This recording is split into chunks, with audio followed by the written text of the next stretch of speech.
कार्रवाई भी करेंगे। नव संवत्सर के उपलक्ष्य में बीते शनिवार को करौली में निकाली गई मोटरसाइकिल रैली पर असामाजिक तत्वों द्वारा पथराव के बाद पैदा हुए तनाव पर केंद्रीय मंत्री गजेंद्र सिंह शेखावत ने सरकार और प्रशासन पर निशाना साधा। शेखावत ने कहा, अगर एसपी को पहले से पता था छतों से पथराव हो सकता है तो लापरवाही क्यों बरती गई।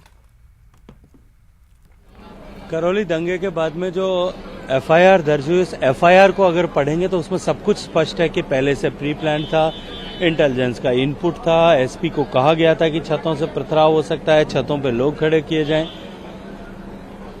और प्री प्लान तो था।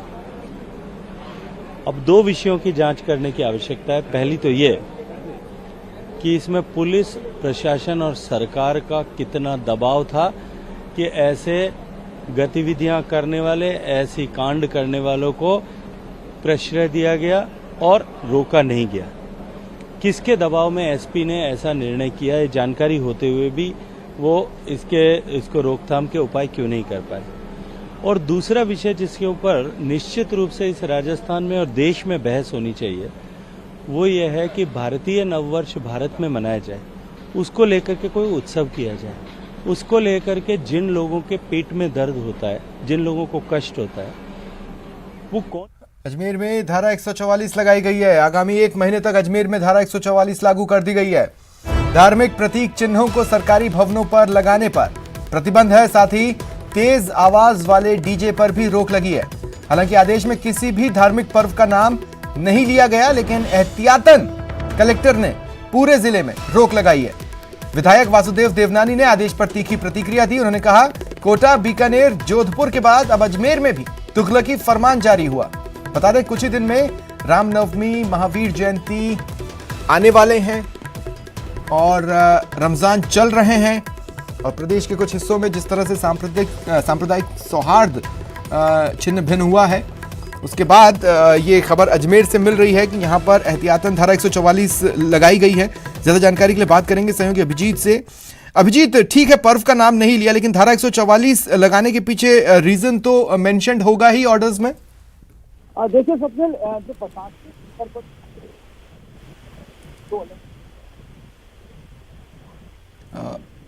अभिजीत, आवाज आ रही है आपको?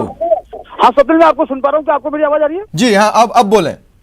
देखिए स्वप्निल, प्रशासनिक स्तर पर जो आदेश कलेक्टर अंशदीप ने निकाले हैं, 2 अलग अलग आदेशों के जरिए धारा 144 के तहत जो शक्तियां जिला मजिस्ट्रेट के अधीन होती हैं, उसके तहत आने वाले दिनों में जो धार्मिक पर्व है उनको मद्देनजर रखते हुए, हालांकि कलेक्टर ने किसी भी धार्मिक पर्व का नाम नहीं लिया है, लेकिन अपने ऑर्डर्स में उन्होंने धार्मिक प्रतीक चिन्हों को सरकारी भवनों पर लगाने पर रोक लगा दी है। इसके साथ साथ तेज ध्वनि में जो बजने वाले डीजे हैं उन पर भी रोक लगा दी गई है। ये तमाम दोनों रोकों के पीछे कलेक्टर ने अपने आदेश में एसपी की रिपोर्ट का हवाला दिया है, जिसमें यह कहा गया है कि इनसे कहीं ना कहीं माहौल बिगड़ने की आशंका बनी रहती है और कानून व्यवस्था और सांप्रदायिक सौहार्द बनाए रखने के लिए ये बेहद जरूरी है।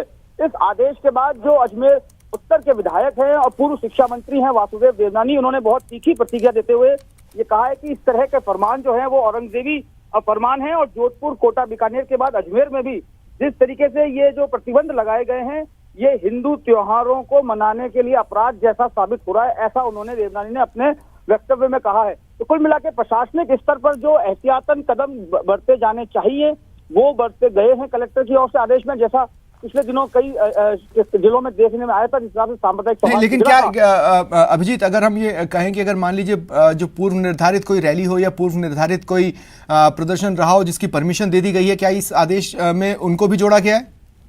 देखिए, पूर्व में जो आदेश जो परमिशन जारी की गई है उसमें संशोधन किया जा सकता है, लेकिन कलेक्टर के अपने आदेशों में बहुत स्पष्ट है, 2 चीजें बहुत स्पष्ट कही गई हैं कि धार्मिक प्रतीक चिन्ह जो है वो किसी भी सरकारी भवनों पर, बोर्ड, बिल्डिंग पर नहीं लगेंगे, और जो तेज ध्वनि वाले डीजे हैं, आप समझिएगा नॉर्मल जो बैंड है उसको इसमें शामिल नहीं किया गया है, जो तेज ध्वनि वाला डीजे है उसको इसमें शामिल किया गया, उस पर प्रतिबंध लगाया गया है। आने वाले दिनों में रामनवमी का पर्व आएगा 10 तारीख को, इसके बाद महावीर जयंती है, इसके अलावा और भी आने वाले धार्मिक त्योहार सामने आने वाले हैं, उसको लेकर जो विभिन्न आयोजन करता है वो लगातार प्रशासनिक अधिकारियों के पास अनुमति के लिए जा रहे हैं। नियम और शर्तों की पालना के साथ उन्हें सशर्त अनुमति भी मिलेगी। 2 प्रतिबंध स्पष्ट रूप से है, तेज ध्वनि वाला डीजे जो आप समझिएगा कि नॉर्मल बैंड नहीं होते हैं, उससे ज्यादा आवाज करने वाले यंत्र उसमें लगे हुए होते हैं, उस पर रोक लगा दी गई है। इसके साथ साथ जो धार्मिक प्रतीक चिन्ह हैं उन्हें सरकारी बिल्डिंगों पर नहीं लगाने के आदेश जारी किए गए हैं। तो प्रशासनिक तो ये तो स्पेसिफिक 2 पॉइंट्स जिसको अभिजीत आप बता रहे हैं, ये अपने आप में एक बड़ा इशारा है। मैं इस बात से पूरी तरह इत्तेफाक रखता हूं, लेकिन मैं ये कहना चाहता हूं धारा 144 के जो अन्य दायरे हैं वो भी तो आदेश में एक साथ समाहित हैं ही।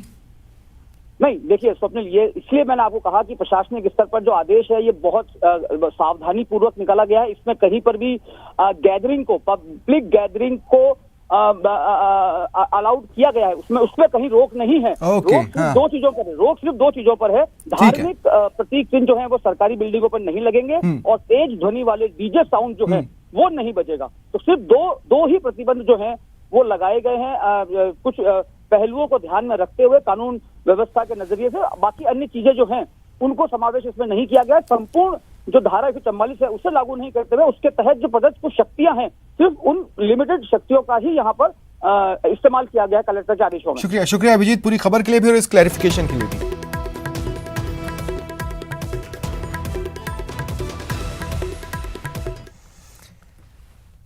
बढ़ेंगे आगे। 12 शहर के रिहायशी इलाके में